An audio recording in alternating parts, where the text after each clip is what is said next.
Steven Sotloff was a courageous US journalist shedding light on the world's most dangerous combat zones. We've chosen not to show the images leading up to his brutal murder, but it was recorded on videotape with the killer's message of hate delivered with a British accent.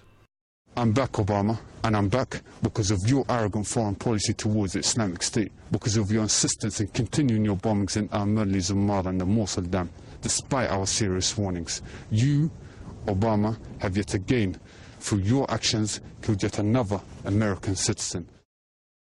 And so the desert killer returns. Analysis suggests he's the same man who murdered American journalist James Foley. President Obama responded today with his own threat to IS. Whatever these murderers think they'll achieve by killing innocent Americans like Stephen, they have already failed. They failed because, like people around the world, Americans are repulsed by their barbarism. We will not be intimidated. Their horrific acts only unite us. Our objective is clear, and that is to degrade and destroy ISIL so that it's no longer a threat, not just to Iraq, but also to the region and to the United States. Obama says US airstrikes have blunted their momentum. The White House has also announced the deployment of 350 more troops to Iraq.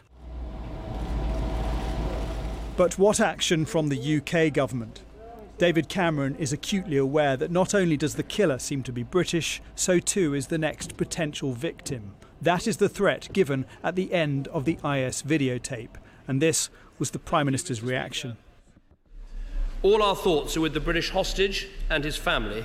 Their ordeal is unimaginable. But let me be very clear, this country will never give in to terrorism.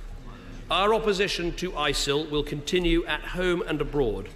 A country like ours will not be cowed by these barbaric killers. Yeah.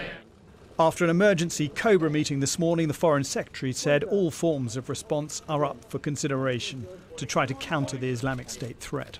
We will look very carefully at the options available to us to support the legitimate government of Iraq and Kurdistan in defending themselves against the threat from ISIL. And if we judge that airstrikes could be beneficial, could be the best way to do that, then we will certainly consider them. But we've made no decision to do so at the moment.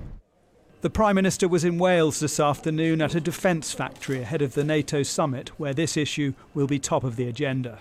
While the warped propaganda campaign from IS can provoke immediate outrage and distress, world leaders know their response has to be strategic and carefully considered. Jason Farrell, Sky News.